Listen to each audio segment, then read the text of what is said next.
Pokok-pokok eklesiologi Gereja Masehi Injili di Timor. Pendahuluan. Dokumen ini dimaksudkan untuk menggambarkan pemahaman Gereja Masehi Injili di Timor, yang disingkat GEMIT, tentang diri dan misi atau tugasnya. Perjanjian Baru menggunakan 3 kata untuk menjelaskan gereja, yakni eklesia artinya jemaat, oipisteontes artinya orang-orang percaya, dan kuriake artinya milik Tuhan. Kata eklesia dipakai untuk menjelaskan gereja sebagai suatu persekutuan yang berjumpa dengan Allah dan dikuduskan oleh Allah untuk suatu tugas tertentu. 1 Petrus 2 ayat 9 menggambarkan gereja sebagai suatu komunitas yang dipanggil keluar dari kegelapan kepada terangnya yang ajaib untuk memberitakan perbuatan-perbuatan besar dari Allah. Jadi, persekutuan itu dipanggil oleh Allah untuk mengemban misi khusus dari Allah. Oleh karya Roh Kudus, panggilan itu diaminkan dalam wujud percaya kepada Allah dalam Yesus Kristus. Itulah sebabnya, gereja adalah persekutuan orang percaya atau oipisteontes kepada Yesus Kristus sebagai juru selamat. Karya Roh Kudus membentuk gereja pada awalnya. Bandingkan Kisah Para Rasul 2 ayat 44, 4 ayat 4-32 dan 11 ayat 26. Persekutuan orang beriman ini adalah umat milik Allah atau kuriake. Jadi, kata eklesia menunjuk pada kekhasan gereja, kata oipisteontes memberi tekanan pada iman sebagai tanggapan manusia, dan kata kuriake menunjuk pada aspek kepemilikan, yakni gereja sebagai milik Allah. Jadi, istilah-istilah tersebut menjelaskan hakikat gereja sebagai suatu komunitas yang dikuduskan Allah atau disebut being untuk mengemban tugas tertentu atau disebut doing, yang dilakukan dalam iman sebagai milik Allah atau kuriake. Konsep gereja dalam Perjanjian Baru berakar dalam Perjanjian Lama. Konsep tersebut berkaitan erat dengan karya Allah yang membebaskan bangsa Israel dari perbudakan di Mesir. Tindakan pembebasan itu menjadi dasar pembentukan umat Allah atau kahal Yahweh, yakni Israel menjadi umat milik Allah. Dalam Perjanjian Baru, gereja adalah Israel baru, yang dihimpun dari segala bangsa di dunia oleh karya Allah Tritunggal. Pemahaman diri GEMIT sebagai gereja berhubungan dengan kehadirannya di tengah dunia. Gereja dipanggil dan dikuduskan menjadi milik Allah bukan untuk dirinya sendiri, melainkan untuk mewujudkan karya penyelamatan Allah bagi dunia atau peranan soteriologis. Rumusan pemahaman diri dan misi oleh GEMIT dalam dokumen ini diharapkan akan menolong GEMIT untuk melaksanakan panggilannya sebagai garam dan terang dunia. Pemahaman diri GEMIT secara utuh tidak dapat dilepaskan dari berbagai faktor yang membentuknya. Faktor-faktor dimaksud meliputi faktor teologis, sosiologis, historis, kultural, hukum, manajemen organisasi, psikologis, dan lain-lain. Faktor-faktor tersebut, baik masing-masing maupun bersama-sama telah membentuk dan mewarnai identitas GEMIT sebagai suatu gereja Protestan arus utama yang unik di Indonesia.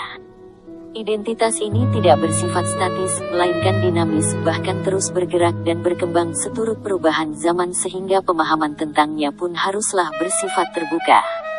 Dokumen ini juga sekaligus sebagai sumber acuan bagi pembaharuan dan penyusunan tata GEMIT dan berbagai ketentuan yang dipedomani dalam rangka menata dan mengembangkan tugas pelayanannya. Perlu disadari bahwa pokok-pokok eklesiologi ini merupakan prinsip-prinsip teologis yang harus dicerna dan diterjemahkan lebih lanjut secara operasional ke dalam peraturan-peraturan. Diharapkan bahwa tata GEMIT dan berbagai peraturan dan ketentuannya dapat berfungsi secara efektif untuk pengaturan diri dan pelayanan gereja agar gereja dapat menjadi berkat dalam tangan Allah. Sebagai pengikut Kristus, upaya pemahaman diri dan misi ini juga meliputi jawaban gereja, dalam hal ini GEMIT, atas pertanyaan Yesus Kristus. Menurut kamu siapakah aku ini? Lukas 9 ayat 20. Jawaban atas pertanyaan ini berkaitan dengan konteks yang di dalamnya GEMIT hidup dan berkarya.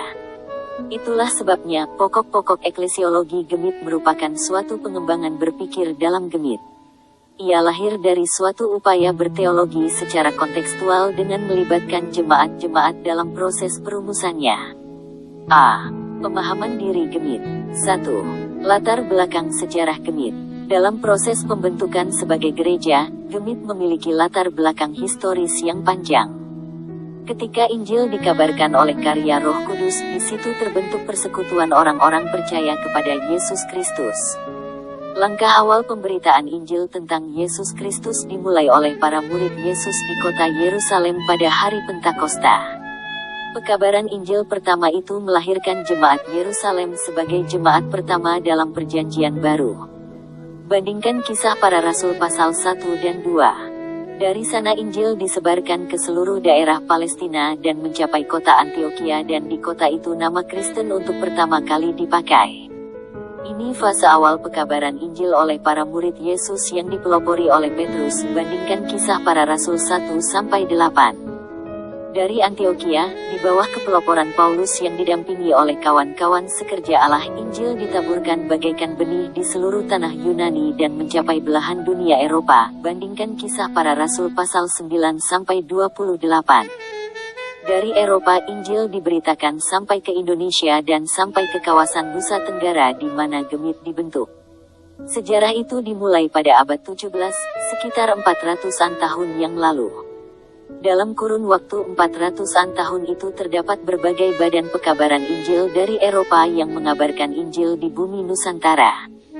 Salah satu badan pekabaran Injil Eropa yang membidani kelahiran Gemit adalah Nederlandse Zendeling Enootschap atau NZG, dari negeri Belanda yang berlatar belakang tradisi Hervormd yang bersumber dari ajaran Calvin. Pelayanan NZG di wilayah Keresidenan Timor, kawasan Nusa Tenggara tidak dapat dilepaskan dari sistem pemerintahan kolonial Belanda yang menjajah Indonesia selama 3,5 abad. Pekabaran Injil oleh NZG sebagai badan pekabaran Injil dari Gereja Hervormd di negeri Belanda oleh karya Roh Kudus, telah melahirkan gereja Protestan di Indonesia atau Indische Kerk. Sebelum Indonesia merdeka, Gereja Protestan di Indonesia atau GPI telah membentuk gereja-gereja mandiri menurut kekhasan geososial, budaya, dan politik. Oleh tuntunan Roh Kudus dalam semangat kemerdekaan itu, Gemit menyatakan diri sebagai gereja mandiri pada tanggal 31 Oktober tahun 1947. Gemit adalah salah satu gereja bagian mandiri dari gereja Protestan di Indonesia. Injil Kristus yang membebaskan itu, diberitakan oleh para pekabar Injil melalui lembaga-lembaga zending tadi, secara langsung atau tidak langsung dikaitkan dengan sistem kolonialisme Belanda. Oleh karena itu adalah sangat perlu untuk membedakan antara Injil sebagai kekuatan Allah yang menyelamatkan, bandingkan Roma 1 ayat 16-17, dan para pemberita Injil yang hidup dan berkarya dalam zaman dan sistem kolonialisme tersebut. Kebutuhan itu dimaksudkan agar Gemit terus membenahi dan memulihkan diri dari pengaruh roh kolonialisme. Di samping aspek kolonialisme itu, Gemit pada masa kini perlu pula memulihkan dirinya dari berbagai pengaruh negatif kekuatan politik dalam sejarah Indonesia, seperti sisi negatif politik Orde Lama, gerakan anti-komunisme tahun 1965 sampai tahun 1967, dan tekanan Orde Baru.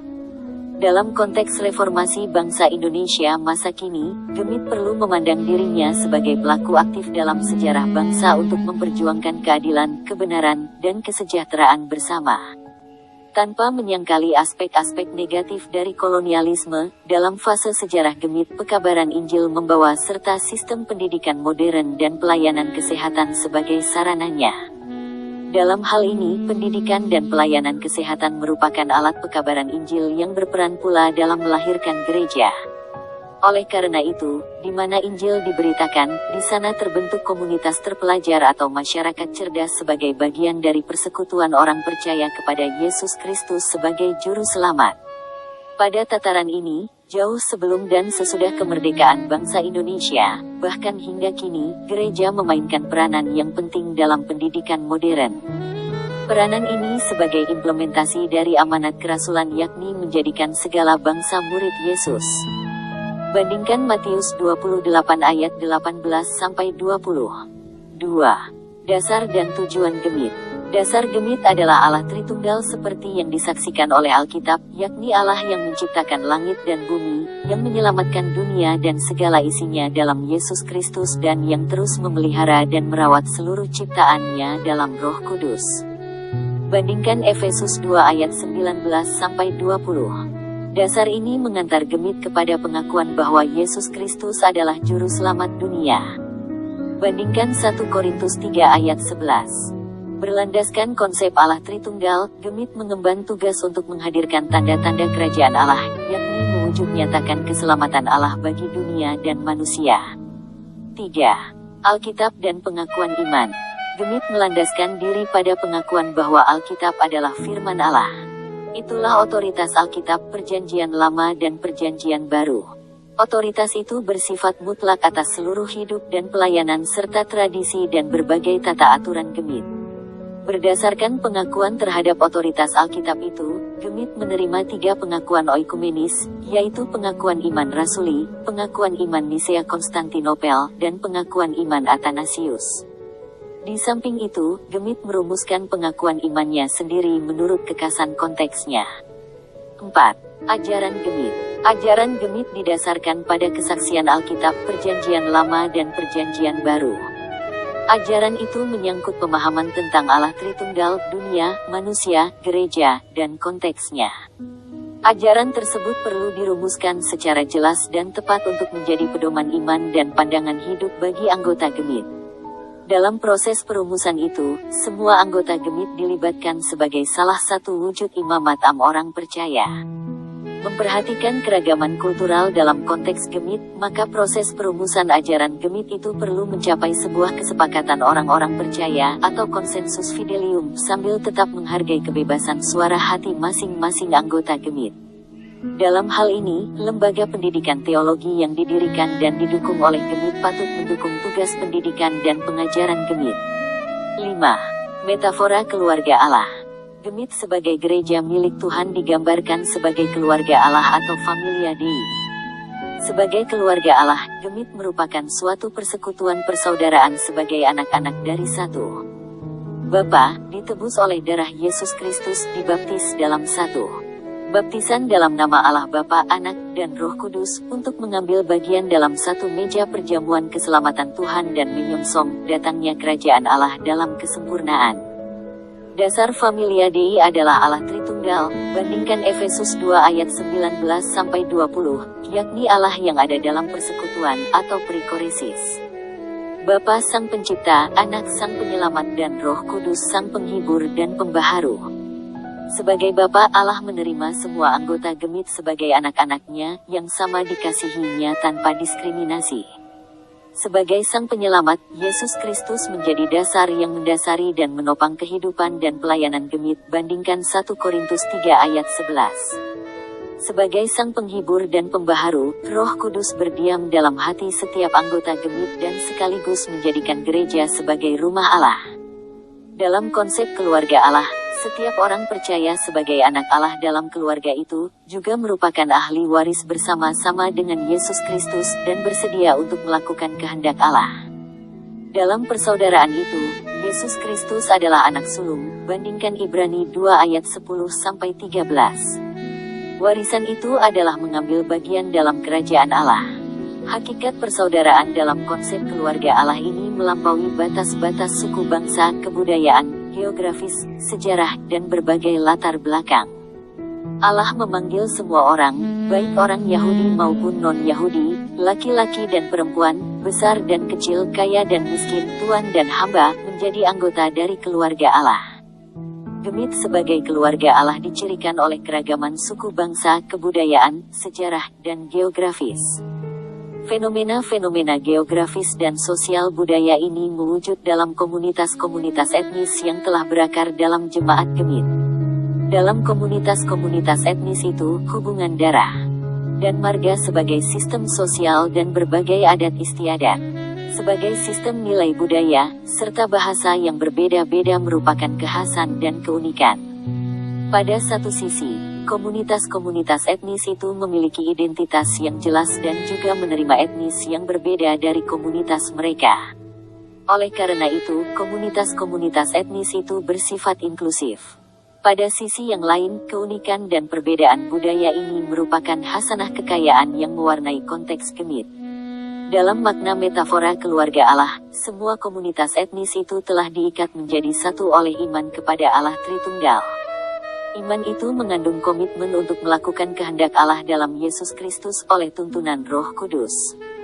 Di sini iman menjadi dasar dan berfungsi menyatupadukan semua komunitas primordial yang terbatas itu sebagai komunitas baru, yakni gereja.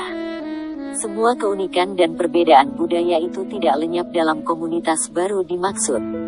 Ikatan persekutuan iman dalam keluarga Allah tersebut, menghargai hubungan darah dan marga sebagai sistem sosial dan berbagai sistem nilai budaya serta bahasa sebagai konteks kultural tetapi tidak sebagai dasarnya. Oleh karena itu, Gemit terpanggil untuk mengelola semua keragaman itu sebagai berkat dan bukan ancaman. Selanjutnya, Gemit sebagai keluarga Allah merupakan bagian dari persekutuan orang percaya dalam kesatuan dengan semua orang percaya di segala tempat dan waktu. 6. Anggota Gemit. Anggota Gemit adalah mereka yang telah mengaku percaya kepada Yesus Kristus sebagai Tuhan dan Juru Selamat serta dibaptis dalam nama Allah Bapa, Anak, dan Roh Kudus. Di samping itu, anggota Gemit adalah anak-anak yang dilahirkan oleh keluarga Kristen dalam lingkungan Gemit. Anggota Gemit ini bersekutu dalam setiap jemaat sebagai wujud komunitas keselamatan. Karenanya, kepada mereka masing-masing Allah memberikan karunia dan talenta untuk mengambil bagian dalam pelaksanaan amanat kerasulan. Di sini, setiap anggota Gemit adalah subjek pelaksana amanat kerasulan. Dengan kata lain, setiap anggota Gemit adalah pelaku pelayanan sebagai implementasi dari amanat kerasulan. Dalam posisi yang demikian, setiap anggota Gemit adalah utusan Kristus. 7. Keluarga Kristen. Gemit memandang keluarga Kristen sebagai basis hidup bergereja. Oleh karena di dalam keluarga, nilai-nilai kekristenan ditanamkan dan dikembangkan sehingga menjadi dasar kehidupan bersama. Dalam hal ini, keluarga Kristen menjadi basis pembentukan gereja. Pada tataran ini, keluarga Kristen patut dibina agar mampu membentuk dan mengembangkan kehidupan yang berkenan kepada Allah dalam Yesus Kristus, yang dituntun oleh Roh Kudus. Pembinaan dimaksud adalah menyangkut nilai-nilai kekristenan yang bersumber pada kehendak Allah, yang diwujudkan dalam Yesus Kristus oleh tuntunan Roh Kudus berdasarkan kesaksian Alkitab. Dengan demikian, kehidupan keluarga Kristen menjadi kesaksian bagi sesama.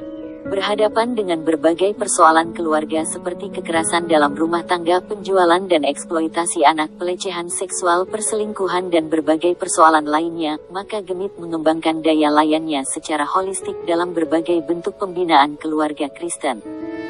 Sama seperti Yesus yang menyambut anak-anak sesuai dengan harkatnya, demikian pula Gemit melaksanakan panggilannya sejak dini kepada anak-anak dalam keluarga Kristen agar bertumbuh dan berkembang sesuai gambar Allah.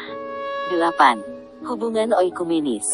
Gemit mengembangkan relasi oikumenis berdasarkan pengakuan imannya bahwa gereja bersifat am atau universal. Pengakuan ini memberi arti bahwa hubungan oikumenis itu bukanlah sebuah pilihan, karena gereja sesuai dengan hakikat yang universal hidup secara oikumenis. Secara teritorial, Gemit berada di bumi Nusantara di kawasan Nusa Tenggara meliputi wilayah Provinsi Nusa Tenggara Timur kecuali Sumba, dan di Pulau Sumbawa di wilayah Provinsi Nusa Tenggara Barat. Secara oikumenis, pada saat yang sama Gemit merupakan bagian dari gereja yang universal. Berdasarkan hakikat gereja yang am, Gemit membangun dan mengembangkan hubungan oikumenis dengan gereja-gereja seasas, denominasi-denominasi Kristen, organisasi-organisasi Kristen, agama-agama dan kepercayaan, masyarakat luas, dan lingkungan hidup dalam lingkup nasional, regional, dan internasional. Cara pandang yang dulu menganggap denominasi tertentu sebagai sekte atau bidat mesti dirubah menjadi sesama gereja Tuhan.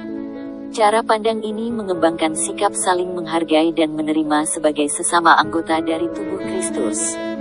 Hubungan oikumenis ini dimaksudkan untuk membangun kebersamaan dan persaudaraan dalam rangka menegakkan keadilan, kebenaran dan hak asasi manusia sebagai tanggung jawab etis bersama.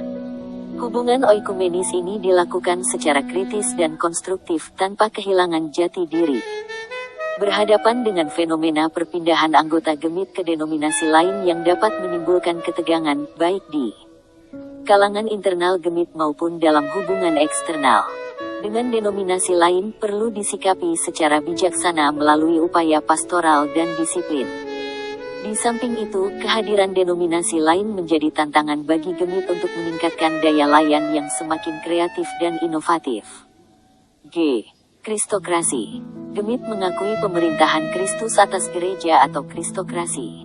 Dalam seluruh kehidupan dan pelayanan Yesus Kristus sebagai gembala yang baik, ia memerintah melalui firman Allah dalam tuntunan Roh Kudus. Oleh karena itu, firman dan kehendak Yesus Kristuslah yang menentukan seluruh kehidupan gereja. Kebersamaan jemaat, majelis jemaat. Klasis, majelis klasis, dan sinode, majelis sinode adalah kebersamaan para murid Yesus Kristus yang dipimpin oleh Roh Kudus guna mencari kehendak Allah dalam mewujudkan pemerintahan Yesus Kristus atas gereja. Agar pemerintahan Yesus Kristus itu efektif dalam struktur bergereja, maka gereja merumuskan struktur sesuai konteksnya. Dalam hal ini, demokrasi tidak perlu dipertentangkan dengan kristokrasi. Yang ditolak adalah pemahaman bahwa demokrasi berarti kemenangan suara terbanyak. Kepentingan kita bukan pada suara terbanyak, melainkan pada suara yang diyakini sebagai kebenaran yang dicari melalui musyawarah dalam tuntunan Roh Kudus. Dengan demikian, demokrasi dapat dilihat sebagai alat yang dipakai untuk menemukan kehendak Yesus Kristus. Di samping itu, demokrasi penting untuk membuat anggota gereja merasa bertanggung jawab dalam pengambilan keputusan dan pelaksanaan keputusan gerejawi. Ini semua dilaksanakan dalam semangat perundingan bersama secara cermat dan mendalam atau deliberasi. 10. Jabatan-jabatan. Prinsip kepejabatan Gemit didasarkan pada pengakuan bahwa Yesus Kristus adalah kepala gereja. Yesus Kristus memerintah gereja melalui firman dan tuntunan Roh Kudus berdasarkan kesaksian Alkitab. Kehendak Yesus Kristus sepenuhnya berlaku dalam gereja dan oleh karya Roh Kudus, kehendak Yesus Kristus ditaati atau kristokrasi. Seluruh kehidupan dan pelayanan Yesus Kristus sebagai gembala yang baik menjadi pola dan karakter kepejabatan gereja. Prinsip esensial dari pola Yesus Kristus adalah melayani dan mengorbankan nyawa sebagai tebusan bagi banyak orang. Selanjutnya, Alkitab menyaksikan bahwa Yesus Kristus adalah Raja, Imam, dan Nabi. Jabatan Raja memperlihatkan fungsi pemerintahan, jabatan Imam menunjuk kepada fungsi ibadah, dan jabatan Nabi menyatakan fungsi kesaksian atau pemberitaan akan kebenaran Allah. Pemerintahan Yesus Kristus berintikan kuasa kasih yang menyelamatkan. Begitu pula, esensi keimaman Yesus Kristus adalah pengorbanan dirinya. Dengan kata lain, makna dari jabatan-jabatan Yesus Kristus di atas adalah melayani berdasarkan kasih yang mengorbankan diri untuk keselamatan dunia dan manusia atau diakonos. Prinsip pemerintahan Yesus Kristus atau kristokrasi, dan pelayanannya atau diakonos menjadi landasan kepejabatan Gemit. Jadi hakikat jabatan gereja adalah melayani dan bukan dilayani. Dalam pengertian ini, jabatan gereja bukanlah pangkat atau status yang berorientasi kepada kekuasaan. Kebesaran jabatan gereja terletak pada hal melayani. Berdasarkan keyakinan itu, maka Gemit mengenal dua jenis jabatan gerejawi, yaitu jabatan pelayanan dan jabatan keorganisasian. Jabatan pelayanan terdiri dari pendeta, penatua, diaken, dan pengajar. Sedangkan jabatan keorganisasian meliputi badan pelayanan, badan pembantu pelayanan, dan unit pembantu pelayanan. Para pejabat tersebut diberi kelengkapan agar mampu menunaikan tugas pelayanan dengan cakap bagi kemuliaan Allah. Jabatan pendeta diadakan melalui pendidikan dan seleksi khusus. Sedangkan jabatan penatua, diaken dan pengajar dipilih dan ditetapkan oleh anggota sidi jemaat melalui persidangan. Penetapan dan pengangkatan jabatan pelayanan dilakukan melalui ibadah penahbisan dengan penumpangan tangan. Penetapan ke dalam jabatan pendeta berlaku seumur hidup, sedangkan jabatan penatua, diaken dan pengajar berlangsung secara periodik. Semua jabatan pelayanan memiliki kedudukan yang sama dan setara untuk melengkapi orang-orang kudus, yakni jemaat Yesus Kristus. Sementara jabatan keorganisasian ditetapkan berdasarkan sistem kelembagaan yang berlaku. Penetapan dan pengangkatan ke dalam jabatan keorganisasian dilakukan melalui ibadah perhadapan. Mereka ini menjalankan tugas kepemimpinan dalam gereja. Dalam tugas tersebut, mereka secara bersama-sama bertanggung jawab untuk mengelola dan mengembangkan pelayanan gereja. Kebersamaan itu diwujudkan dalam sistem kemajelisan, yang masing-masing berkedudukan setara dengan fungsi yang berbeda.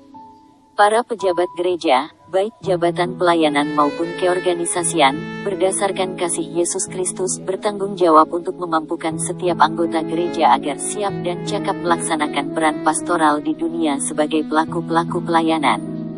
11. Prinsip kelembagaan. Gemit dalam menata dirinya sebagai institusi atau lembaga, mendasarkan diri pada prinsip imamat orang percaya dan gereja yang senantiasa memperbarui diri, dalam kurung Ecclesia Reformata Semper Reformanda. Konsep imamat orang percaya memiliki akarnya dalam Perjanjian Lama. Seorang imam berperan sebagai pengantara Allah dan umatnya. Karya keimamatan itu telah digenapi oleh Yesus Kristus sebagai imam besar melalui pengorbanannya, mati tersalib dan bangkit, membuka jalan bagi manusia kepada Allah. Keimamatan Yesus Kristus tersebut memungkinkan semua orang percaya untuk terlibat dalam fungsi keimamatan. Mereka yang percaya kepada Yesus Kristus dapat berhubungan langsung dengan Allah. Dalam prinsip imamat orang percaya terdapat juga pejabat-pejabat khusus, yakni persekutuan imamat itu memilih pejabat-pejabat khusus untuk melengkapi orang-orang kudus bagi pekerjaan pembangunan tubuh Kristus. Pejabat-pejabat gereja itu yakni pendeta, penatua, diaken, dan pengajar. Pejabat-pejabat ini membentuk kemajelisan di berbagai lingkup, jemaat klasis, dan sinode. Dalam tugas memimpin gereja, kemajelisan ini harus senantiasa terbuka untuk memperbaharui dirinya. Prinsip Ecclesia Reformata Semper Reformanda menunjuk pada keterbukaan gereja untuk terus memperbaharui diri dari waktu ke waktu. 12. Sistem Presbiterial Sinodal. Gemit menerima sistem presbiterial sinodal sebagai implikasi dari prinsip imamat orang percaya dan Ecclesia Reformata Semper Reformanda. Presbiterial sinodal artinya para penatua presbiter, jalan bersama-sama, sin, bersama, hodos, jalan. Sistem ini mengandung asas kebersamaan, kemajelisan, dan kesetaraan dalam permusyawaratan. Asas kebersamaan artinya masing-masing jemaat berkomitmen untuk berjalan bersama dan tidak berjalan sendiri-sendiri. Kebersamaan jemaat-jemaat diatur dalam wadah klasis dan sinode. Asas kemajelisan berwujud dalam sistem kepemimpinan secara kolektif dalam bentuk presbiterium atau konsistorium pada lingkup jemaat, klasis dan sinode. Asas kesetaraan hendak menyatakan bahwa gemit tidak dipimpin secara hierarki oleh satu orang di puncak kepemimpinan melainkan dalam bentuk kemajelisan presbiterium, konsistorium. Setiap orang memiliki kedudukan yang sama. Asas permusyawaratan diwujudkan dalam proses pengambilan keputusan melalui persidangan-persidangan pada setiap lingkup. Bahkan dalam sistem presbiterial sinodal, persidangan merupakan wadah utama dalam mencari dan merumuskan kehendak Allah Tritunggal. Hubungan antara kemandirian dan kebersamaan jemaat-jemaat itu bersifat dinamis dan dialektis. Setiap jemaat menemukan dirinya berada dalam persekutuan dengan jemaat lainnya. Begitu juga kebersamaan sebagai klasis dan sinode harus terus-menerus mengarahkan diri untuk ikut ambil bagian dalam pergumulan jemaat-jemaat dalam menggumuli dan mewujudkan misinya, serta belajar dari Yesus Kristus dalam memahami apa yang menjadi kehendaknya. Penerjemahan sistem ini dalam ranah kepemimpinan mengandaikan adanya perutusan dari jemaat-jemaat baik dalam persidangan-persidangan di lingkup klasis maupun sinode maupun juga untuk menempati formasi jabatan dalam struktur pemerintahan dalam gereja. Utusan jemaat yang menduduki jabatan-jabatan struktural di semua lingkup gereja ini adalah pejabat gereja, pendeta, penatua, diaken, dan pengajar. Sebagai bentuk pemerintahan gerejawi yang berbasis pada persekutuan, sistem presbiterial sinodal tidak mengenal hierarki dalam relasi di antara berbagai lingkup jemaat klasis dan sinode. Masing-masing lingkup bertanggung jawab dan berwenang terhadap lingkup pelayanannya. Namun prioritas diberikan kepada keputusan-keputusan yang lebih inklusif, yaitu yang merangkul lebih banyak anggota, jemaat lebih inklusif dari rayon klasis. Lebih inklusif dari jemaat, dan sinode merangkul hal-hal yang menjadi kepentingan seluruh gereja di lingkungan pelayanan gemit. 13. Jemaat. Secara teologis, istilah jemaat dan gereja memiliki pengertian yang sama, yakni menunjuk kepada persekutuan orang yang mengaku percaya kepada Yesus Kristus sebagai Tuhan dan Juru Selamat. Meskipun demikian, Gemit memakai istilah jemaat dalam pengertian persekutuan orang-orang percaya kepada Yesus Kristus yang berdomisili di satu wilayah geografis dan dalam rentang waktu tertentu. Jemaat menjadi basis penyelenggaraan hidup dan pelayanan gereja. Jemaat mengemban amanat kerasulan gereja di mana firman Tuhan diberitakan, sakramen dilayankan dan dipimpin oleh majelis jemaat dan kemuridan dalam semangat meniru Yesus Kristus diwujud nyatakan. Jemaat menjalankan fungsi sebagai pelaksana pelayanan, menyediakan sarana dan prasarana penunjang pelayanan. Dalam pengertian tersebut, jemaat sebagai persekutuan primer dari anggotanya yang merupakan rumah tangga bagi keluarga Allah. Sedangkan istilah gereja dipakai untuk menamai persekutuan jemaat-jemaat yang disebut gemit. Jemaat setempat adalah penyataan diri yang utuh dari tubuh Kristus, namun kegerejaannya berwujud dalam relasi dengan jemaat-jemaat yang lain juga. Gemit memberi identitas yang universal bagi jemaat-jemaat tersebut. Identitas gemit dalam jemaat-jemaat dirumuskan dengan penyebutan jemaat gemit. Jemaat melalui persidangannya menetapkan badan pembantu pelayanan jemaat, sesuai kebutuhan pelayanan di lingkup jemaat dan memberi rekomendasi kepada majelis jemaat untuk membentuk struktur badan pembantu pelayanan jemaat dan mengangkat anggota-anggotanya. Badan pembantu pelayanan jemaat bertanggung jawab kepada persidangan jemaat melalui majelis jemaat. 14. Klasis. Klasis adalah persekutuan jemaat-jemaat dalam suatu kesatuan wilayah pelayanan. Dalam rangka pelaksanaan amanat kerasulan, Gemit membutuhkan klasis sebagai wadah kebersamaan jemaat-jemaat, wadah pelayanan untuk menjawab kebutuhan-kebutuhan yang khas dan wadah perantara jemaat dan sinode. Itulah sebabnya ketika Gemit berdiri pada tanggal 31 Oktober tahun 1947 telah terbentuk 6 klasis. Di kalangan Israel misalnya Musa dan Harun tidak dapat melayani umat Israel yang begitu banyak dan terdiri dari berbagai suku. Karena itu, ada sejumlah orang yang dipilih untuk berbagi tanggung jawab dan wewenang agar pelayanan tidak menjadi sentralistik dan menjadi lebih efektif. Dalam hal klasis, Gemit mengikuti tradisi Herform yang bersumber pada ajaran Calvin. Kebersamaan jemaat-jemaat dalam klasis itu dirupakan dalam persekutuan para presbiter yang mewakili jemaat-jemaat tersebut. Kebersamaan jemaat-jemaat itu diwujudkan dalam persidangan klasis maupun dalam program pelayanan kebersamaan. Pembentukan klasis mempertimbangkan karakteristik wilayah dari segi luasnya, potensi-potensi pengembangannya dan potensi-potensi permasalahan yang dihadapi di dalam suatu klasis. Fungsi klasis adalah mengoordinasikan segala kegiatan kebersamaan jemaat-jemaat dalam pelayanannya, menyelenggarakan usaha-usaha pembinaan dan pengembangan jemaat dalam wilayah pelayanannya, serta menggerakkan jemaat-jemaat dalam usaha mewujudkan program pelayanan yang ditetapkan di lingkup sinodal. Dengan sistem presbiterial sinodal, maka klasis dipimpin oleh majelis klasis yang dipilih. Dalam persidangan klasis, majelis klasis bukanlah bawahan majelis sinode dan bukan atasan majelis jemaat. Klasis melalui persidangannya menetapkan badan pembantu pelayanan klasis, sesuai kebutuhan pelayanan di lingkup klasis dan memberi rekomendasi kepada majelis klasis untuk membentuk struktur badan pembantu pelayanan klasis dan mengangkat anggota-anggotanya. Badan pembantu pelayanan klasis bertanggung jawab kepada persidangan klasis melalui majelis klasis. 15. Sinode. Sinode adalah wadah kebersamaan jemaat-jemaat gemit yang dirupakan oleh persidangan para presbiter dan pelaksanaan pelayanan bersama pada lingkup terluas. Secara hakiki, gemit dipahami sebagai satu jemaat menyeluruh tetapi juga dapat disebut kesatuan jemaat-jemaat. Tidak ada gradasi hakikat antara kejemaatan setiap jemaat dan kejemaatan gemit secara menyeluruh.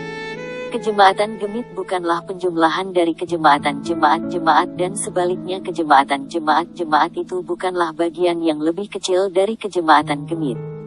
Gemit secara institusional di lingkup sinodal merupakan persekutuan jemaat-jemaat dan memikul tanggung jawab pelayanan yang lebih luas yaitu melingkupi jemaat-jemaat yang terhimpun di dalamnya. Wadah kebersamaan jemaat-jemaat gemit ini dipimpin oleh majelis sinode. Kehadiran sinode adalah pertama-tama untuk kepentingan jemaat-jemaat seperti halnya klasis dalam ruang lingkup yang lebih terbatas. Haruslah disadari bahwa jemaat adalah basis pelayanan gereja. Karena itu, kebijakan pelayanan termasuk kebijakan penganggaran mesti disusun sedemikian rupa agar majelis sinode dapat berfungsi sebagai yang memfasilitasi jemaat-jemaat dalam mewujudkan amanat kerasulan mereka. Sinode melalui persidangannya menetapkan badan pembantu pelayanan sinode, sesuai kebutuhan pelayanan gemit dan memberi rekomendasi kepada majelis sinode untuk membentuk struktur badan pembantu pelayanan sinode dan mengangkat anggota-anggotanya. Badan pembantu pelayanan sinode bertanggung jawab kepada persidangan sinode melalui majelis sinode. 16. Hubungan jemaat klasis dan sinode.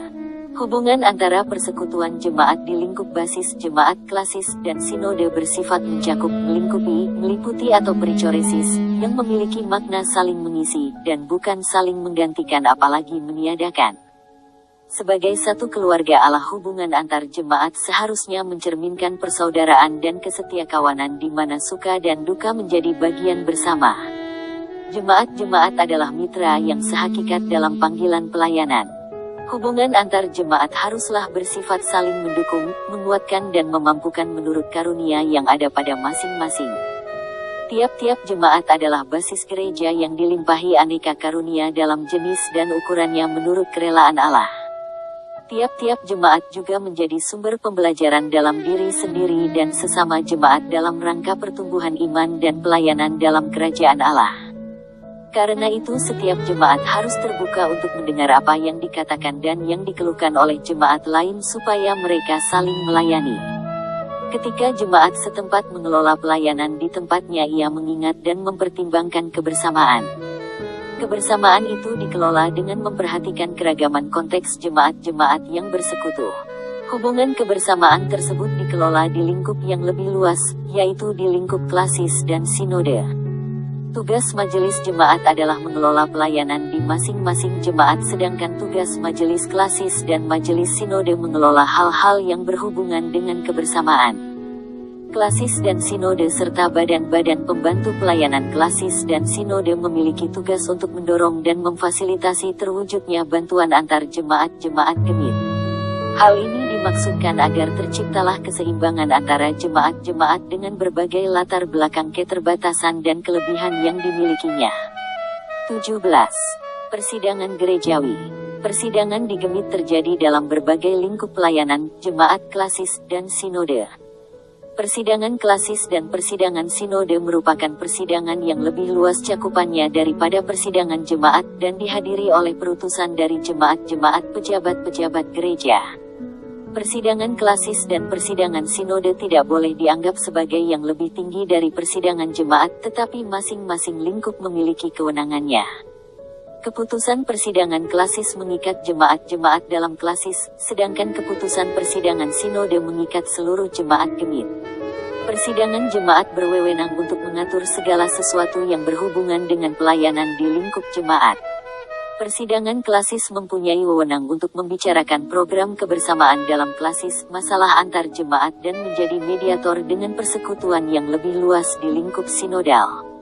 Sedangkan persidangan sinode mempunyai wewenang untuk membicarakan dan mengambil keputusan tentang hal-hal yang umum, misalnya soal pengakuan iman, ajaran gereja, baptisan kudus, perjamuan kudus, tata gereja, program pelayanan kebersamaan, disiplin gereja, perbendaharaan, dan lain-lain.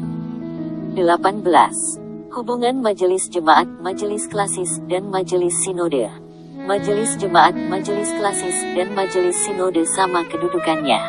Mereka adalah kawan sekerja, semitra yang bekerja dalam relasi dialektis, dialogis, dan tidak hierarkis. Majelis jemaat bukanlah bawahan majelis sinode dan majelis klasis. Begitu pula sebaliknya.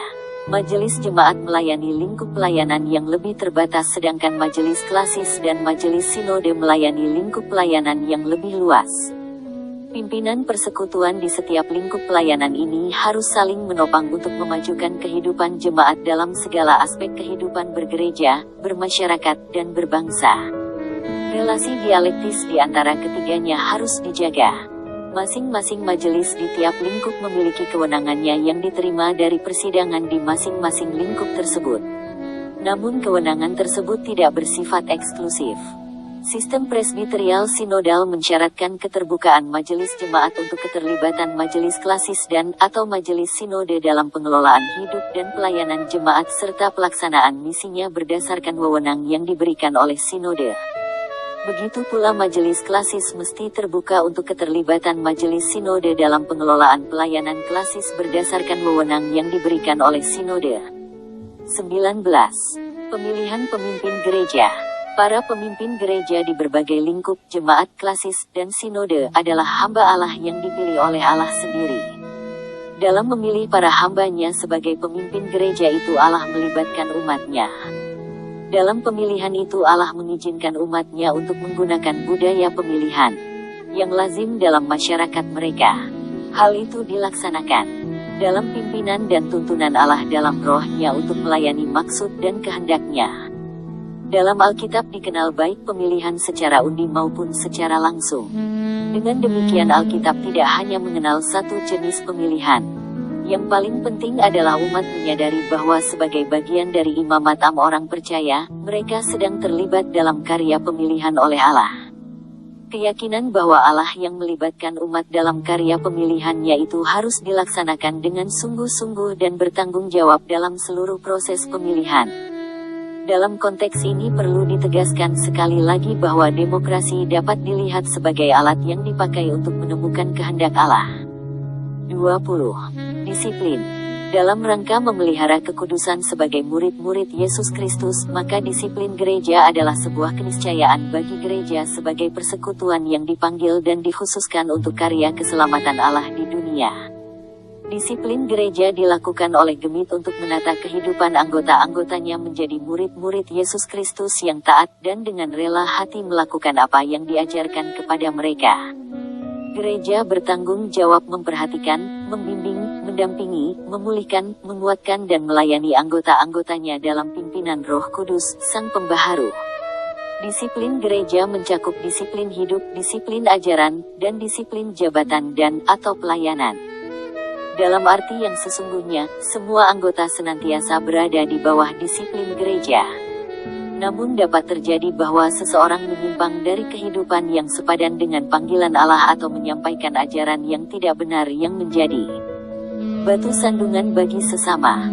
Kepada yang bersangkutan dapat dikenakan tindakan disiplin yang bersifat membatasi partisipasinya dalam pelayanan gereja. Tindakan disiplin itu dilaksanakan dalam kasih dan semangat pastoral.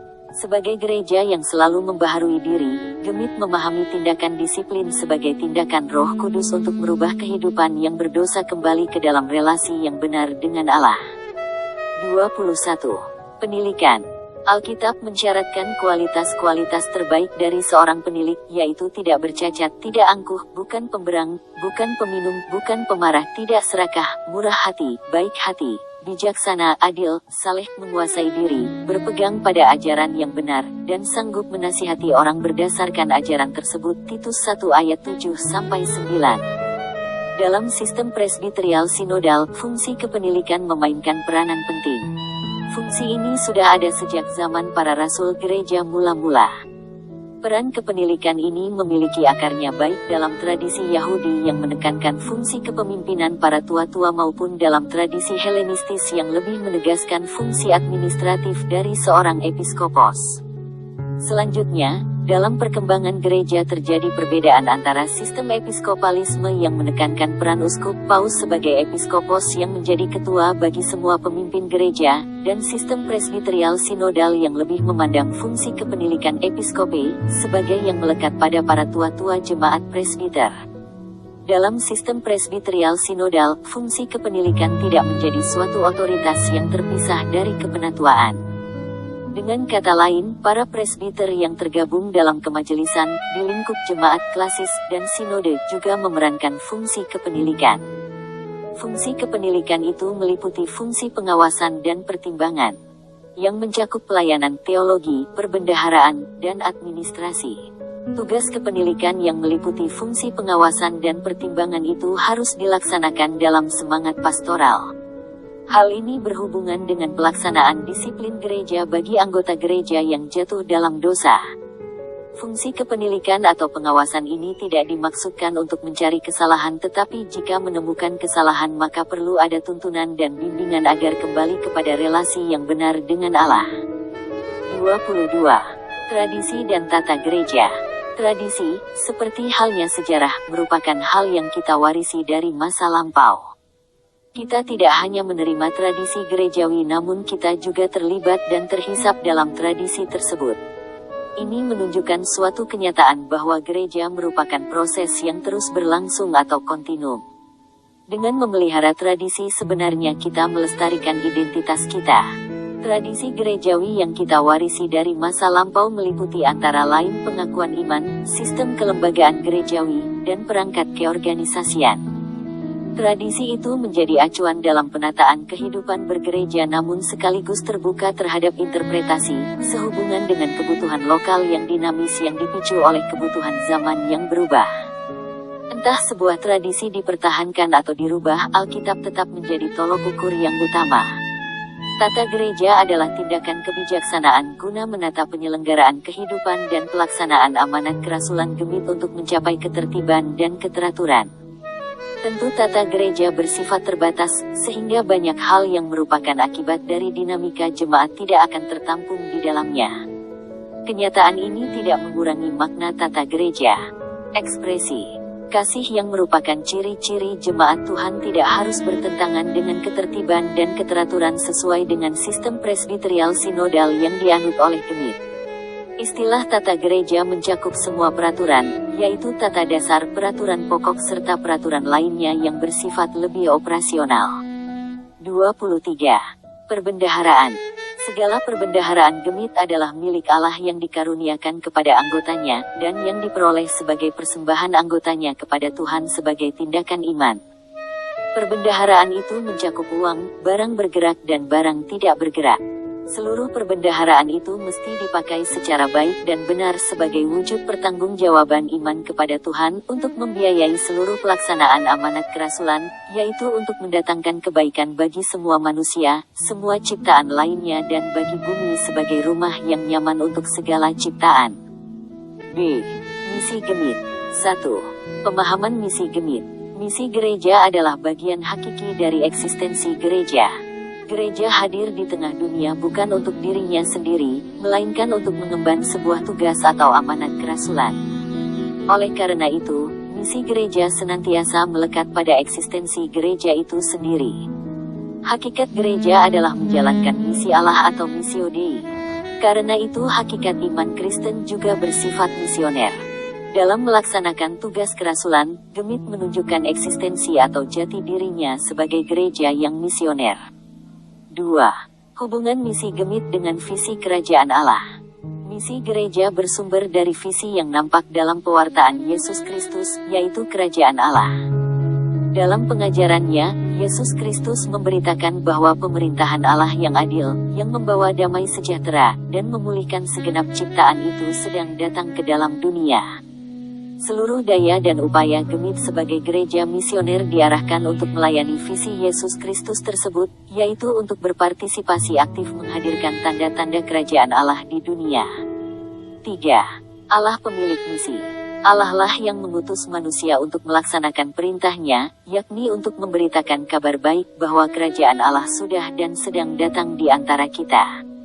Oleh karena itu, misi hanya dapat dipahami secara benar dalam pemahaman Trinitas. Misi yang diemban gereja pertama-tama dan terutama adalah misi Allah. Allah lah yang memegang segala sesuatu di dalam tangannya. Sang pencipta itu adalah juga pemelihara yang menyatakan diri kepada ciptaannya dalam kemurahannya, yang dinyatakan kepada segenap ciptaan. Dalam Yesus Kristus Puteranya, penyataan diri Allah itu dialami manusia secara sempurna dan utuh. Kehadiran Yesus Kristus tersebut diteruskan melalui kehadiran dan aktivitas Roh Kudus. Dengan demikian, misi gereja atau missio ecclesiae hanya dapat dilaksanakan secara benar selama gereja menghubungkan dirinya dengan Allah yang adalah pemilik misi. Misi gereja berpusat pada Yesus Kristus, sebagaimana misi Yesus Kristus berpusat pada Allah Bapa. Seperti Yesus Kristus memberitakan kerajaan Allah, maka gereja pun menerima mandat dari Yesus Kristus untuk meneruskan berita mengenai kehadiran kerajaan atau Basileia itu di dunia, di mana gereja diutus hidup dan bersaksi. 4. Gereja hadir untuk dunia. Gereja hadir untuk mendatangkan damai sejahtera Allah atau Shalom, bagi dunia ciptaannya. Karya penyelamatan Allah melampaui tembok-tembok gereja. Sebagai pemilik misi, Allah berkuasa untuk mendatangkan damai sejahtera dan keselamatan bagi seluruh ciptaannya. Karena itu misi gereja adalah menyaksikan kasih dan anugerah Allah kepada dunia dan isinya. Pandangan ini menentukan sikap gereja terhadap budaya, agama-agama, dan berbagai realita di mana gereja hidup dan melayani. 5. Pembangunan jemaat. Gemit memperlengkapi anggotanya untuk melaksanakan amanat kerasulan, salah satunya melalui pembangunan jemaat. Esensi dari pembangunan jemaat adalah memampukan anggota gereja menjadi sarana dan alat untuk menghadirkan tanda-tanda kerajaan Allah di dunia. Untuk itu proses pengaktualisasian segenap potensi jemaat harus dilakukan secara terencana, sistematis, terbuka, holistik dan terfokus pada tugas pemuridan. Pembangunan jemaat yang demikian mendorong jemaat untuk berpartisipasi dan mempersembahkan potensi dirinya, dalam menyatakan Shalom Allah di dunia. Pembangunan jemaat meliputi anggota jemaat baik secara pribadi maupun persekutuan. Secara teknis, istilah pembangunan jemaat hanya dipakai di lingkup jemaat, sedangkan di lingkup klasis dan sinode dipakai istilah pengembangan. Hal ini menunjukkan bahwa jemaat adalah basis penyelenggaraan hidup dan pelayanan gereja. Kegiatan pelayanan yang dilaksanakan di lingkup klasis dan sinode dimaksudkan untuk mengembangkan dan mendukung kegiatan pembangunan yang berlangsung pada lingkup jemaat. 6. Konteks misi. Konteks misi atau medan pelayanan gereja adalah dunia. Pewartaan kabar sukacita Allah diproklamasikan oleh gereja dalam konteks waktu, tempat, sosial, budaya, politik, dan ekonomi yang di dalamnya manusia menggumuli hidupnya. Berbagai konteks tersebut harus dipahami secara sadar dan benar ketika gereja merencanakan, melaksanakan, dan mengevaluasi misinya. Dunia sebagai sasaran dan medan pelayanan gereja senantiasa berubah. Gereja perlu merespon setiap perubahan dalam melaksanakan tugas misionernya. Salah satu perubahan yang dihadapi sekarang adalah globalisasi. Ketika berhadapan dengan realitas globalisasi yang di dalamnya terdapat juga kapitalisme global yang manipulatif dan eksploitatif, Gemit harus menanggapi dengan serius. Dalam konteks ini, Gemit menyatakan keberpihakan dengan kaum yang lemah dan terpinggirkan. Bentuk keberpihakan Gemit yang nyata adalah memberdayakan kaum yang lemah mulai dari cara pengembangan talenta yang dimiliki. Keberpihakan gereja ini didasarkan pada sikap Yesus terhadap kaum yang lemah. Dengan demikian, Gemit harus bersikap kritis terhadap segala bentuk kekuasaan yang eksploitatif di bidang ekonomi, politik, dan sosial budaya. 7. Panca pelayanan Gemit. Dalam merumuskan pemahaman mengenai misi atau tugasnya, Gemit menuangkan amanat kerasulan dalam panca pelayanan Gemit, yakni persekutuan, koinonia, kesaksian, marturia, pelayanan kasih, diakonia, ibadah, liturgia, dan penata layanan oikonomia. 3 aspek pertama dari panca pelayanan, persekutuan, kesaksian, dan pelayanan kasih merupakan tripanggilan gereja yang diterima secara universal. Sedangkan kedua aspek terakhir, ibadah dan penata layanan, merupakan hasil upaya berteologi secara kontekstual. Panca pelayanan Gemit dapat dijelaskan sebagai berikut. A. Persekutuan koinonia. Dalam konteks masyarakat tempat Gemit hidup dan melayani yang dicirikan secara sangat kuat oleh keragaman, suku, etnis, bahasa, agama, afiliasi politik, alma mater, dan lain-lain, maka persekutuan dipahami sebagai koinonia yang inklusif dan bukan eksklusif. Koinonia itu memampukan kita untuk mengatasi kecenderungan primordialisme dan etnisisme dalam gereja dan dalam masyarakat. Lebih dari itu, koinonia yang didasarkan pada Allah yang menerima kita menjadi anak-anaknya dan menjadi saudara bagi yang lain, mesti mampu menciptakan ruang di mana kita dapat menerima sesama manusia, termasuk yang beragama lain sebagai saudara-saudara dan sebagai bagian dari persekutuan hidup anak-anak Allah. Bagian dari tugas koinonia dalam konteks reformasi di Indonesia masa kini adalah mendukung proses demokratisasi dalam kehidupan politik. Gereja mesti menjadi teladan dalam mengembangkan persekutuan yang bersifat terbuka dan menjunjung tinggi kesetaraan. Dalam perwujudannya, Gemit mengenal lapis-lapis koinonia, yaitu koinonia yang berbasis pada setiap keluarga Kristen, koinonia berjemaat, koinonia semua manusia dan berbagai agama, serta koinonia seluruh ciptaan. B. Kesaksian, marturia. Kesaksian adalah tugas memberitakan kabar baik kepada dunia, untuk menyaksikan kuasa pembebasan Allah di dalam Yesus Kristus, secara dialogis, jujur, dan terbuka. Tugas kesaksian ini harus dilakukan dengan penuh tanggung jawab, semangat cinta kasih, komunikatif, dan menghargai pihak lain. Kesaksian gereja juga meliputi usaha memperdengarkan suara kritis gereja terhadap ketidakadilan, penindasan, diskriminasi, eksploitasi manusia dan alam, dan pelanggaran HAM. Oleh karena itu, tugas ini merupakan tugas setiap anggota gereja dan bukan hanya pejabat gereja. Tugas kesaksian dapat dilakukan melalui pengajaran gereja, katekisasi, khotbah, pelayanan kategorial, fungsional, dan profesional. Tugas kesaksian gereja dinyatakan dalam kehidupan bergereja dan bermasyarakat. C. Pelayanan kasih, diakonia. Pelayanan kasih adalah keberpihakan dan solidaritas Gemit terhadap kaum lemah, orang miskin, orang tertindas, orang asing, dan kaum terpinggirkan lainnya dalam gereja dan masyarakat. Dampak negatif dari globalisasi yang cenderung mengeksploitasi kaum lemah, mendorong gereja untuk melaksanakan pelayanan diakonia yang melengkapi tindakan karitatif, dengan sebuah perjuangan untuk menentang sistem yang tidak adil. Diakonia transformatif, memberi penyadaran akan hak-hak orang miskin, serta memperjuangkan hak-hak yang telah terampas. Diakonia reformatif. D. Ibadah, liturgia. Ibadah menekankan dimensi vertikal pelaksanaan misi gereja. Gereja yang mengabaikan kehidupan spiritualnya akan kehilangan daya dalam melaksanakan misinya. Misi adalah aksi kontemplatif dan kontemplasi yang aktif pada saat yang bersamaan. Pengalaman bersama Allah dalam doa dan penyembahan menentukan keberhasilan kita dalam misi gereja ini. Hal ini tak dapat dielakkan sebab misi gereja sebenarnya adalah misi Allah sendiri. Karena itu, tanpa melekat pada Yesus Kristus sebagai pokok anggur dan Allah sebagai pemilik pokok anggur itu, maka gereja tidak akan pernah menghasilkan buah yang diharapkan daripadanya. Misi dari perspektif liturgis ini memanggil kita untuk kembali kepada relasi yang benar dengan Allah, juga dalam hidup sehari-hari. Liturgi yang dimaksudkan adalah tata ibadah, yang mesti menolong anggotanya untuk mendapatkan pengalaman bersama Allah dalam keheningan dan sekaligus mengekspresikan hubungan mereka dengan Allah dalam hidup sehari-hari.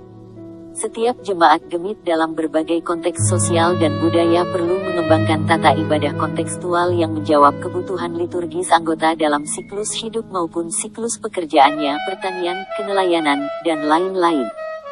E. Penata layanan oikonomia. Dunia dan semua ciptaan di dalamnya adalah rumah tangga Allah. Allah adalah pemilik segala sesuatu yang diciptakannya. Meskipun demikian, Ia memberikan kepada manusia wewenang untuk membangun, mengusahakan, menyelenggarakan, dan memelihara apa yang telah disediakannya. Penata layanan dalam pemahaman Gemit mencakup baik tanggung jawab penataan internal gerejawi maupun tanggung jawab penataan masyarakat dan semesta milik Allah. Penataan internal gereja meliputi pelaksanaan tata gereja dan disiplin, penataan organisasi dan manajemen, pengelolaan personil, peningkatan pendapatan jemaat, serta pengelolaan keuangan dan harta milik gereja lainnya. Secara eksternal, oikonomia menunjuk pada tanggung jawab untuk mengupayakan keadilan ekonomi dan ekologi dalam dunia milik Allah. Gereja adalah penata layan, yang mendapat mandat untuk menata kehidupan pada berbagai lingkup kampung, bangsa, dan dunia, dan bertanggung jawab untuk merawat alam semesta ciptaan Allah, yang diciptakannya baik bahkan sangat baik. Karena misi untuk kebaikan adalah milik Allah, maka peran oikonomia itu tidak hanya terbatas pada gereja. Sebagaimana Allah berkewenangan untuk memakai gereja sebagai penata layan ciptaan, maka Allah juga berkewenangan memakai siapa saja, termasuk mereka yang berada di luar gereja, untuk kebaikan hidup masyarakat dan semesta. Karena itu dalam kesadaran akan sifat universal kasih dan kewenangan Allah seperti itu, gereja perlu terbuka untuk bekerja sama dengan semua pihak yang berniat baik dan bekerja tulus untuk kebaikan dunia milik Allah, serta berjuang untuk menentang ketidakadilan dan tindakan penghancuran masyarakat serta semesta ciptaannya. 8. Relasi gereja dan negara. Gemit sebagai warga dan institusi atau lembaga adalah bagian dari masyarakat dan bangsa Indonesia, ikut memikul tanggung jawab bersama dalam menciptakan dan menumbuhkan kondisi hidup yang damai, adil, rukun dan sejahtera dengan menjunjung tinggi HAM sebagai bagian hakiki dari tugas kesaksian dan pelayanannya. Baik gereja maupun negara adalah hamba Allah. Karena itu, sifat dari hubungan gereja dan negara yang mesti dikembangkan adalah hubungan dialogis mutualis. Hubungan itu tidak boleh dicirikan oleh pola hubungan atasan-bawahan. Ini memberi kesempatan kepada gereja untuk mengkritik dan atau mengambil posisi berhadap-hadapan dengan negara dan penyelenggara negara, manakala kebijakan atau perilaku pejabat negara bertentangan dengan nilai atau kepentingan publik. Karena itu Gemit perlu melakukan kajian terhadap peraturan, kebijakan, dan praktik bernegara. Dalam rangka itu perlu diadakan lembaga-lembaga kajian yang mendukung Gemit untuk memperdengarkan suara kritis atau kenabiannya. Gereja adalah bagian dari kekuatan masyarakat sipil, society, yang perannya sangat menentukan untuk mendorong penciptaan tatanan negara yang menghormati kedaulatan rakyat dan HAM. Dalam konteks ini gereja mesti sungguh-sungguh mengupayakan pemberdayaan dan penyiapan anggota gereja untuk peran politik demi keadilan dan kesetaraan. Hubungan gereja dan negara mesti didorong ke arah pola kemitraan di mana kedua pihak saling menghargai dan mengakui. Hubungan ini harus berlangsung setara, adil, dan tidak memaksa. Dengan begitu keduanya dapat saling bahu-membahu mengatasi berbagai persoalan. Gereja tidak boleh memberi diri dikuasai oleh kekuatan politik apapun. Jika terjadi tindakan atau kebijakan pemerintah yang menurut pertimbangan gereja secara jelas berlawanan dengan kehendak Tuhan atau menciptakan ketidakadilan dan perdamaian dalam masyarakat, maka kesetiaan kepada Tuhan yang harus diutamakan di atas kesetiaan kepada manusia. Jika semua jalur hukum dan politis telah diupayakan namun tidak berhasil, maka gereja baik secara lembaga maupun perorangan dapat mengambil tindakan penolakan dan perlawanan damai, pembangkangan sipil atau civil disobedience. Selain itu gereja merupakan agen keadilan Allah di dunia. Untuk itu Gemit memiliki tugas untuk mengupayakan keadilan. Anggota gereja dan warga negara mengesankan identitas anggota yang dualistik yang bisa dibedakan tetapi tidak bisa dipisahkan. Anggota gereja adalah juga warga negara yang memiliki hak yang sama di depan hukum. Karena itu hak-haknya sebagai warga negara harus dihormati dan dilindungi. Berhadapan dengan konflik yang terjadi di antara anggotanya, maupun di antara anggota dan para pejabat gereja, Gemit memiliki tugas untuk mengupayakan rekonsiliasi. Untuk itu perlu dibangun mekanisme dan prosedur rekonsiliasi yang dijiwai oleh semangat atau roh pastoral. Jika akhirnya tidak lagi dapat diupayakan, jalan keluar barulah dilimpahkan kepada badan-badan peradilan negara. G. Gemit dan politik. Pusat pemberitaan Yesus Kristus adalah kerajaan Allah. Istilah kerajaan, basileia, di sini merupakan sebuah istilah politik. Karena itu, konsep kerajaan Allah mempunyai dampak politik yang besar. Kesetiaan pada kerajaan Allah dan kuasanya dengan sendirinya merelatifkan semua kekuasaan yang lain. Dalam doa yang diajarkan Yesus Kristus, jadilah kehendakmu di bumi seperti di sorga, merupakan landasan misi gereja di bidang politik. Manusia pada dasarnya adalah makhluk politis karena kemanusiaan kita hanya dapat terwujud sepenuhnya dalam kehidupan bersama, dalam sebuah persekutuan koinonia, yang lebih luas dari keluarga dan suku. Tujuan dari praksis politik adalah untuk mengupayakan kebaikan dan kesejahteraan bagi semua anggota polis dan untuk menegakkan keadilan dalam relasi satu dengan yang lain. Dengan kata lain, politik adalah pemberdayaan dan pengelolaan kuasa secara bersama.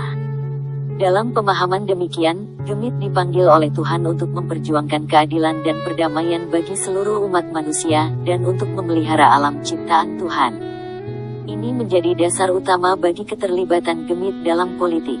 Keterlibatan Gemit dalam politik bukanlah untuk memperjuangkan kepentingannya sendiri melainkan untuk kepentingan umum seluas-luasnya, termasuk kepentingan mereka yang miskin dan tertindas, generasi mendatang dan kepentingan alam semesta, yang tidak dapat bersuara bagi dirinya sendiri dalam forum-forum pengambilan keputusan.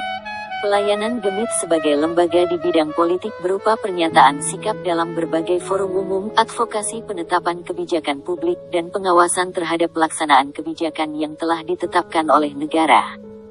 Dalam pelayanan sebagai lembaga, Gemit juga melakukan pendampingan pastoral bagi para pelaku politik dan pendidikan politik bagi anggotanya. Dalam konteks ini Gemit menghindari penggunaan simbol-simbol gerejawi untuk kepentingan politik. Peran politik Gemit adalah memberitakan dan mewujudkan kebenaran dan keadilan. Oleh karena itu, Gemit tidak boleh berpihak atau menjadi alat dari kekuatan-kekuatan politik tertentu. 10. Gemit dan agama-agama lain. Dalam melaksanakan misinya, Gemit mempunyai hubungan dengan agama lain Islam, Hindu, Buddha, Konghucu, dan agama-agama suku. Namun, tak dapat disangkal bahwa Gemit mewarisi sejarah dari Alkitab yang diwarnai oleh hubungan yang dinamis dengan agama-agama lain. Perjanjian Lama menunjukkan sikap yang tegas terhadap agama-agama lain sebagai penyembah berhala, beribadah kepada makhluk, dan merupakan pernyataan diri manusia yang berpusat pada diri sendiri. Meskipun begitu, dalam Perjanjian Lama ada pula indikasi yang cukup kuat mengenai sikap yang lebih terbuka dan positif terhadap bangsa-bangsa lain dan agamanya. Alasan yang mendasar adalah bahwa seluruh manusia adalah ciptaan Allah yang diciptakan menurut gambar dan rupa Allah. Perjanjian Lama menunjukkan bahwa bangsa Israel adalah bangsa pilihan Allah. Keterpilihan bangsa Israel bukan hanya untuk menerima hak-hak istimewa melainkan juga untuk menjalankan kewajiban istimewa yaitu menjadi berkat bagi bangsa-bangsa, dan supaya keselamatan yang daripadaku sampai ke ujung bumi. Dengan demikian, pengertian pemilihan Israel justru mengarah pada kasih Allah yang universal. Kesaksian Perjanjian Baru mengenai karya penebusan Allah dalam Yesus Kristus menegaskan karya Allah yang universal tersebut. Dalam konteks masa kini gereja mesti menyadari dirinya sebagai buah sulung kerajaan Allah. Identitas ini adalah identitas misioner yang harus dinyatakan dalam kehidupan bersama penganut agama-agama yang lain. Dialog antar agama adalah bentuk kesaksian yang menghubungkan Gemit dengan agama-agama lain. Dalam dialog terdapat sikap saling menghormati satu terhadap yang lain. Misi ini tidak dipahami sebagai upaya kristenisasi, melainkan sebagai upaya agar Injil dapat didengar dan dimengerti oleh yang lain. Untuk menghindari sikap curiga dan permusuhan, Gemit seharusnya menjadi inisiator agar umat beragama dari berbagai kepercayaan yang berbeda dapat saling bertemu dan berbagi kesaksian mereka mengenai kasih Allah yang universal, yang memelihara segenap ciptaannya dalam keadilan. Kasih Allah yang universal itu akan memampukan kita untuk hidup bersama dengan adil dan damai di dalam dunia ciptaannya. 11. Gemit dan budaya lokal. Salah satu pokok penting dalam menjelaskan diri Gemit adalah memahami bagaimana Gemit sebagai suatu gereja Protestan arus utama dalam konteks Nusa Tenggara Timur, dan sebagian Nusa Tenggara Barat memandang hubungannya dengan budaya-budaya lokal di NTT. Hal itu tercermin dalam dokumen-dokumen Zending yang menyaksikan pandangan terhadap budaya pada masa awal kehadiran kekristenan serta sikap terhadap budaya sejak Gemit berdiri hingga kini. Frank Cooley berpendapat bahwa kebanyakan jemaat-jemaat Gemit pada awal abad ke-19 di bawah pembimbingan para Zendeling Belanda bersikap lebih terbuka, rasional, dan bersimpatik terhadap budaya lokal. Sikap ini berpengaruh terhadap hubungan Gemit dan kebudayaan masyarakatnya. Dalam beberapa hal Cooley benar. Tokoh seperti Crayer Van Als dan P. Middelkoop di Timor, misalnya, menunjukkan penghargaan mereka terhadap budaya lokal. Meskipun begitu Gemit mesti tetap kritis terhadap bias kolonial dalam pendekatan para Zendeling terhadap budaya-budaya lokal di Gemit. Dalam konteks multikultural, perlu kesediaan untuk mengembangkan model pendekatan yang bersifat mentransformasikan timbal balik antara kekristenan dan budaya. Dengan begitu, benar bahwa kekristenan perlu mentransformasikan budaya. Sejalan dengan itu, haruslah dibuka kemungkinan bahwa ada potensi dalam budaya juga untuk mentransformasi kekristenan. Terutama dalam konteks pasca kolonial, dialog timbal balik dengan budaya-budaya lokal akan memampukan kekristenan di Indonesia, dan Gemit khususnya untuk membersihkan dirinya dari distorsi kepentingan kolonial.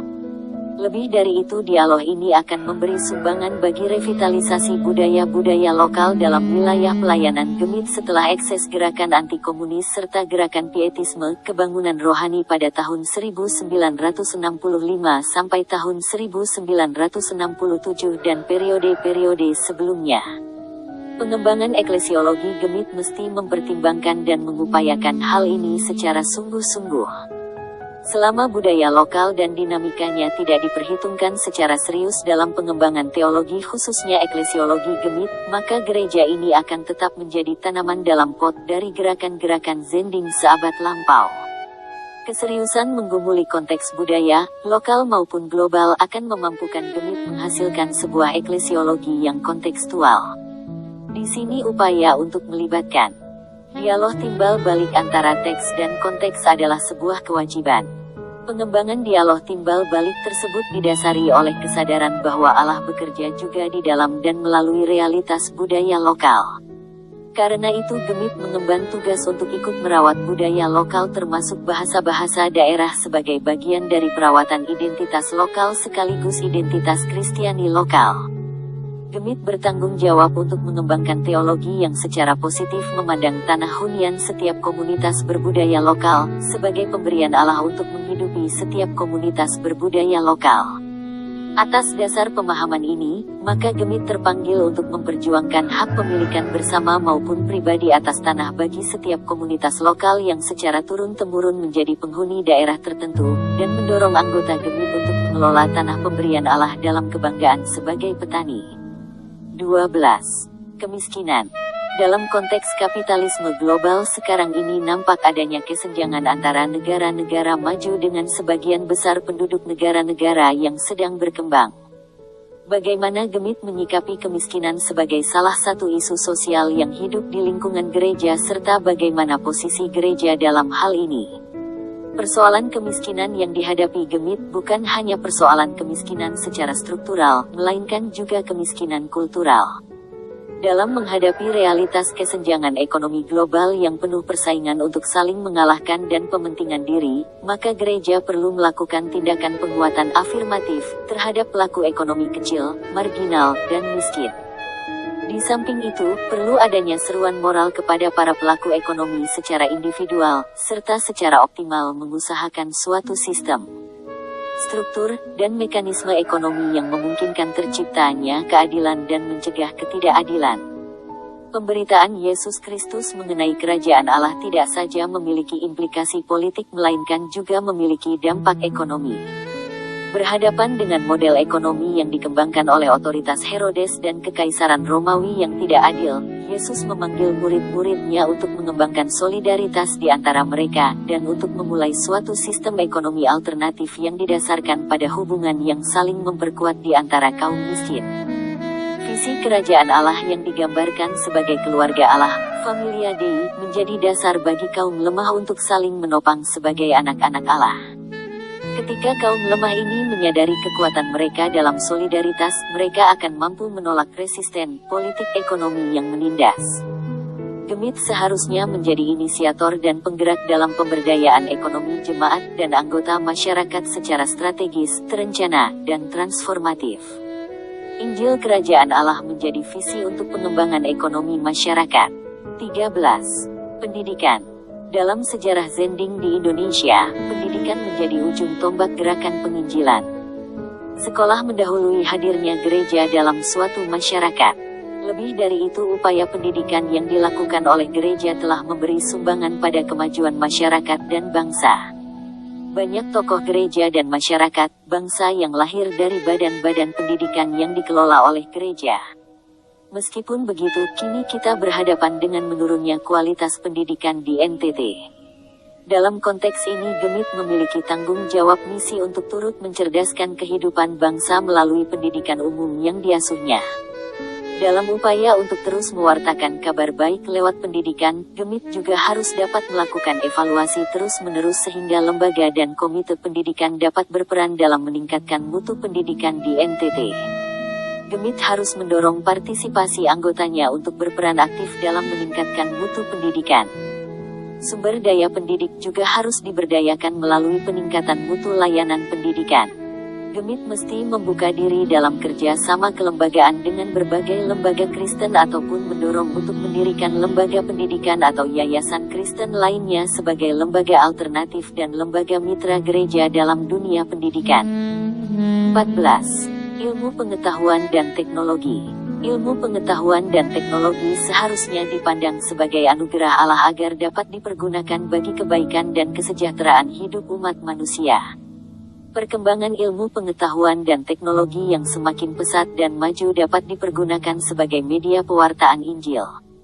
Penggunaan teknologi, informasi, dan komunikasi TIK dalam gereja sangat menunjang pelayanan dan tugas pemberitaan Injil. Namun gereja juga harus kritis terhadap kekuatan ilmu pengetahuan dan teknologi, sebab apabila dikelola dan dipergunakan secara tidak bertanggung jawab, maka akan membawa kerugian dan kehancuran komunitas gereja dan warga masyarakat.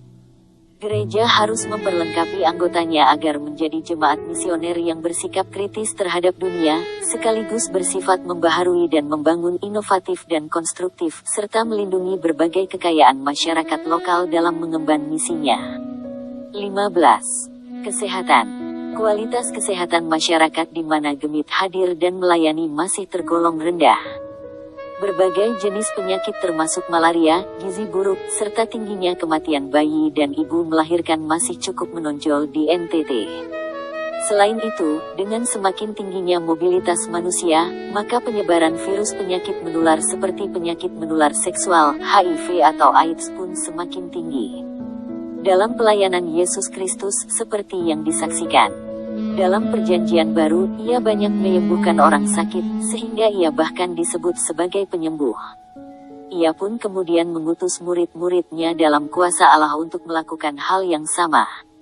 Oleh karena itu, sudah seharusnya gereja menjadi sebuah komunitas penyembuh karena gereja mengikuti teladan Yesus Kristus.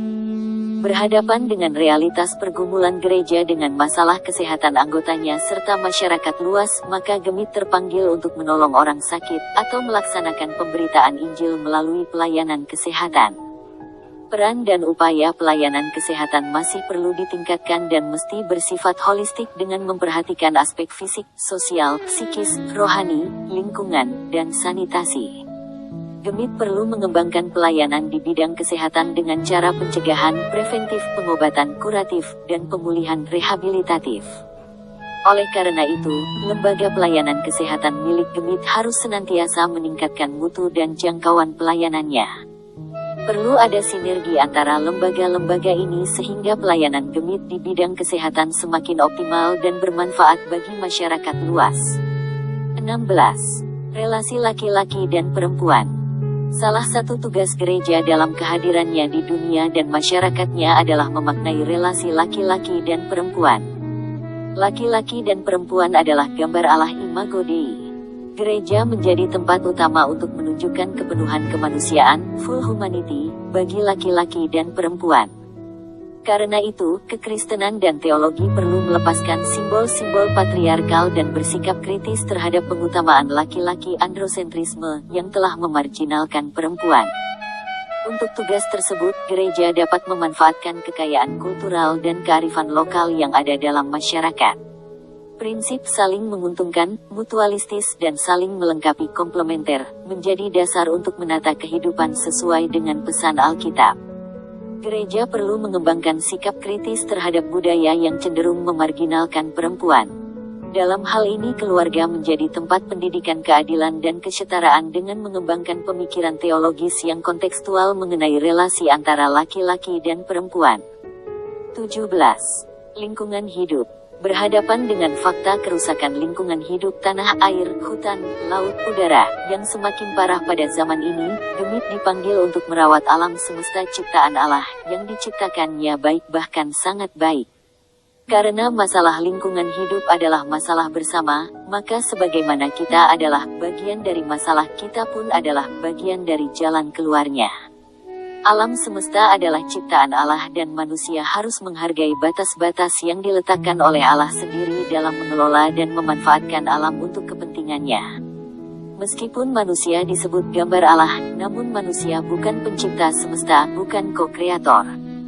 Karena itu, semesta harus diperlakukan dengan hormat sebagai sesama ciptaan. Di antara Allah, manusia dan alam semesta ada hubungan timbal balik yang harus dijaga dengan rasa hormat. Sebagaimana Allah mengikat perjanjian dengan manusia, Allah pun dapat mengikat perjanjian dengan alam semesta buah tangannya. Keselamatan manusia memiliki hubungannya dengan pemulihan terhadap alam. Jika manusia tidak bertobat, maka Allah dapat memakai alam semesta sebagai nabi yang menegur dan menghukum manusia. Untuk itu Gemit perlu melahirkan dan mengembangkan pemikiran-pemikiran teologis yang kontekstual mengenai lingkungan ekoteologi, yang menjadi dasar pendorong bagi perhatian jemaat dan masyarakat. Dengan ekoteologi kontekstual ini diharapkan akan ada sumbangan jemaat dan masyarakat lokal terhadap upaya dunia mengatasi krisis lingkungan, sekaligus perawatannya demi keberlanjutan, sustainability, baik bagi manusia maupun lingkungan alam. Penutup. Pemahaman diri dan misi Gemit akan memampukan Gemit menjadi berkat bagi dunia di mana ia hidup dan melayani. Jangkauan misi Gemit tidak hanya sebatas Provinsi NTT dan Pulau Sumbawa di NTB. Dalam konteks saat ini, Gemit perlu melihat konteks lokal, nasional, dan global sebagai jangkauan misinya. Hanya dengan begitu ia menjadi garam dan terang dunia. Untuk itu perlu dipikirkan dan diupayakan secara sungguh-sungguh, agar semua elemen dalam gereja yaitu anggota dan pejabatnya, diberdayakan untuk tugas misioner.